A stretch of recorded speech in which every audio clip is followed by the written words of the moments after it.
Okay class, today we will discuss about the asthma. ठीक है, asthma को सबसे पहले हम उसकी डेफिनेशन देखेंगे कि एस्थमा को किस तरह से डिफाइन किया जा सकता है। Asthma is an allergy that causes the airways of the lungs to swell and narrow. हमारे जो एयरवेज होते हैं, लाइक जहाँ से एयर ने पास होना होता है, ट्रेकिया है, ब्रोंकाई है, ब्रोंक्यूल्स है, और एयर जो है वो कहाँ पर पहुंच जाती है? लंग्स तक। ठीक है, लंग्स तक कैसे पहुंचती है? जब एयर पास होती है from pharynx to larynx, larynx to bronchi and bronchioles and then lungs. ठीक है, वो हमारे एयरवेज होते हैं। अब उसमें क्या होता है, ड्यूरिंग एस्थमा कंडीशन हमारे जो एयरवेज होते हैं वो स्वेल हो जाते हैं एंड नैरो हो जाते हैं। अगर आप इस डायग्राम में भी देखें तो आपको नजर आ रहा होगा कि लंग्स की जो एयरवेज हैं जहाँ से हवा ने गुजरना है, ठीक है, उसमें एक तो वो नैरो हो गई हैं और स्वेल हो गए हैं। लेकिन कोई भी चीज जब स्वेल होती है ना, तो उसका जो एरिया होता है वो रिड्यूस हो जाता है, नैरो हो जाता है। तो ड्यूरिंग एस्थमा भी यही होती है कंडीशन कि जो हमारे जहाँ से एयर ने गुजरना होता है वो एरिया क्या हो जाता है? रिड्यूस हो जाता है due to the asthma, allergy की वजह से। ठीक है, ड्यू टू डिफरेंट एलर्जेंस की वजह से क्या होता है? एलर्जी कॉज होती है, उस एलर्जी को हम क्या कहते हैं? एस्थमा कहते हैं। ठीक है, अब यहाँ पर देखें तो ये भी हमारे एयरवेज को ही शो कर रहे हैं, और एयरवेज क्या हो गए हैं अंदर से, आपको पता है, ये देखिए नैरो होते जा रहे हैं और स्वेल होते जा रहे हैं। जैसे ही स्वेलिंग इंक्रीज करेगी उसका एरिया क्या हो जाएगा? रिड्यूस हो जाएगा, नैरो हो जाएगा। ठीक है, और साथ में क्या होता है, वहां पर म्यूकस भी बनता है। ये देखिए अंदर म्यूकस आपको नजर आ रहा है ब्राउन से कलर का, तो वो म्यूकस की फॉर्मेशन भी स्टार्ट हो जाती है उसके अंदर। तो इस तरह से हमें क्या होता है? सांस लेने में प्रॉब्लम होती है, ब्रीदिंग डिफिकल्टी होती है ड्यूरिंग एस्थमा। तो बेटा अब हमने जो है वो उसके सिम्टम्स को डिस्कस करना है कि what are the symptoms during asthma, मतलब कि वो कौन सी अलामात हैं जो एस्थमा में हो सकती हैं।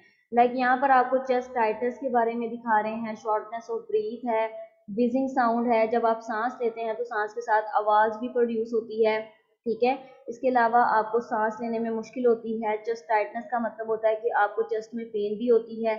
ये सारे जो हैं ये क्या है? सिम्टम्स ऑफ एस्थमा है।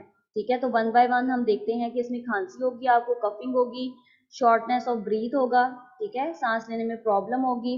इसके अलावा विजिंग, विजिंग होता है साउंड प्रोड्यूस होना। जब आप सांस लें तो सांस लेने के साथ साथ आपको साउंड भी एक प्रोड्यूस हो, ठीक है, सीटी नुमा साउंड जो होता है ना वो भी प्रोड्यूस होता है। इसके अलावा आपको सांस लेने में मसला हो रहा है, डिफिकल्टी हो रही है, चेस्ट पेन हो सकता है। ठीक है, और इसके अलावा स्वेटिंग हो सकती है। हमने हार्ट अटैक में भी पढ़ा था ना कि स्वेटिंग होती है ड्यूरिंग हार्ट अटैक। तो एस्थमा के केस में जब आपको प्रॉपर सांस नहीं आ रहा है तो उस केस में भी आपको स्वेटिंग हो सकती है। ठीक है, ये सारे क्या हैं हमारे पास? सिम्टम्स हैं एस्थमा के। इसके अलावा आपका पल्स रेट भी हाई हो जाएगा, हार्ट बीट इंक्रीज होगी तो पल्स रेट भी इंक्रीज हो जाएगा। ठीक है, हार्ट बीट कैसे इंक्रीज होगी? देखिए ना, अब आपको सांस ले रहे हैं, सांस नहीं आ रहा तो आप खींच खींच के सांस लेते हैं। ठीक है, बहुत ज्यादा आप जो है वो मुश्किल से सांस ले रहे होते हैं तो उस दौरान आपका हार्ट रेट भी इंक्रीज हो जाता है, उससे पल्स रेट भी इंक्रीज हो जाता है। ठीक है, क्लियर है 7th क्लास यहाँ तक? Yes ma'am. यस अच्छा, मैम। अब पल्स रेट इंक्रीज हो रहा है। जी बेटा। Yes ma'am. अच्छा, तो पल्स रेट इंक्रीज हो रहा है तो उससे क्या होगा? डेथ भी कॉज हो सकती है। ठीक है, अब देखिए ना, किसी इंसान को सांस ही नहीं आएगा तो उसकी डेथ हो सकती है ना। तो एस्थमा के केस में डेथ भी कॉज हो सकती है। तो आप लोगों ने ये याद रखना है कि ये बहुत ज्यादा डेंजरस है। ये जो एस्थमा है ये बहुत ज्यादा किसी भी इंसान के लिए बहुत ज्यादा नुकसानदेह है, उसकी डेथ भी कॉज कर देता है। जैसे हार्ट अटैक से डेथ हो जाती है तो एस्थमा से भी डेथ हो जाती है, अगर बहुत ज्यादा सीवियर है तब हो जाएगी। ठीक है, अब हमने देखना है कि एलर्जी कॉज करने वाली चीजें क्या हैं, वो ऐसे कौन से फैक्टर्स हैं जो एलर्जी को कॉज करते हैं जिससे एस्थमा हो सकता है। The things that can cause asthma are called allergens. ठीक है, उन चीजों को क्या कहते हैं? एलर्जेंस कहते हैं। एस्थमा कॉजिंग चीजें जो हैं, जो एस्थमा को कॉज करती हैं, एस्थमा को प्रोड्यूस करती हैं, वो क्या कहलाती हैं? एलर्जेंस कहलाती हैं। ठीक है, अब यहाँ पर हमारे पास डिफरेंट तरह की इसमें एग्जांपल्स हम डिस्कस करेंगे कि कौन कौन सी ऐसी चीजें हैं जो एलर्जेंस हो सकती हैं। लाइक डस्ट माइट्स, आपको पता है जब आप ज्यादा पुरानी चीजें इस्तेमाल करते हैं, लाइक कोई पुराना कंबल जो है वो पड़ा हुआ है, आपने उसको वॉश नहीं किया, आप उसको ऐसे ही यूज कर लेते हैं, या जो कारपेट होते हैं उन पे भी बहुत ज्यादा डस्ट पड़ी होती है और हम उसको ऐसे ही यूज कर रहे होते हैं, तो जैसे ही आप उनके ऊपर बैठते हैं या उनको इस्तेमाल करते हैं आपको फौरन से इचिंग होना शुरू हो जाती है, खारिश होना शुरू हो जाती है। होता है ना ऐसे 7th क्लास? तो वहां पर वो कहते हैं कि यस मैम। पुरानी चीजें होती हैं, वहां पर डस्ट पड़ जाती है, ठीक है। डस्ट पड़ने की वजह से वहां पर एक ऑर्गेनिज्म प्रोड्यूस हो जाता है, एक इंसेक्ट प्रोड्यूस होता है, वो होता है माइक्रोस्कोपिक इंसेक्ट, ठीक है। वो इतना छोटा होता है कि हमें नजर नहीं आता, उसको हम कहते हैं डस्ट माइट्स, ठीक है।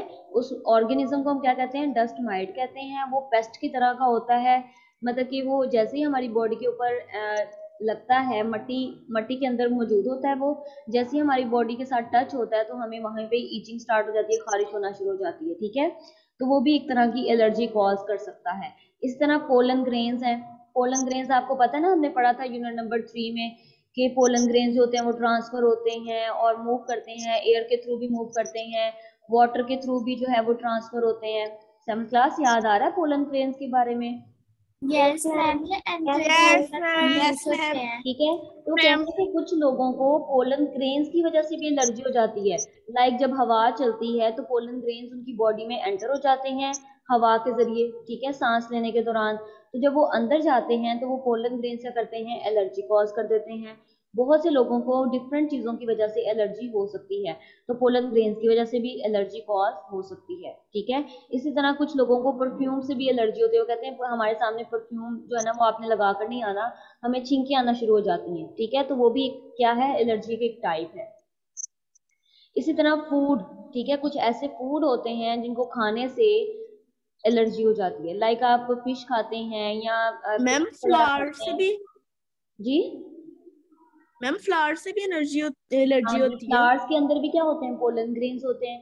तो जब आप उनको स्मेल करते हैं तो वो पोलन ग्रेन्स नोज के थ्रू जो है वो आपकी बॉडी के अंदर एंटर हो जाते हैं, लंग्स में एंटर हो जाते हैं या एयरवेज में एंटर हो जाते हैं। तो वो भी एलर्जी कॉज कर सकते हैं, लेकिन हर ऑर्गेनिज्म में ऐसा नहीं होता है, ठीक है। अब ये नहीं होगा कि आपने 10 के 10 लोगों पे टेस्ट किया है इस चीज का तो 10 के 10 लोगों की एलर्जी हो गई, नहीं।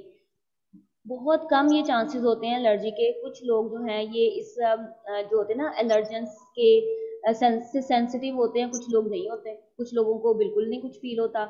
जब हम ऐसे खाना भी बना रहे होते हैं ना, तो जो मिर्चें होती हैं वो हम जब यूज करते हैं तो कुछ लोगों को उससे भी एलर्जी हो जाती है, छींकें आना शुरू हो जाती हैं, फ्लू सा हो जाता है। तो वो भी एक एलर्जी की टाइप है, ठीक है।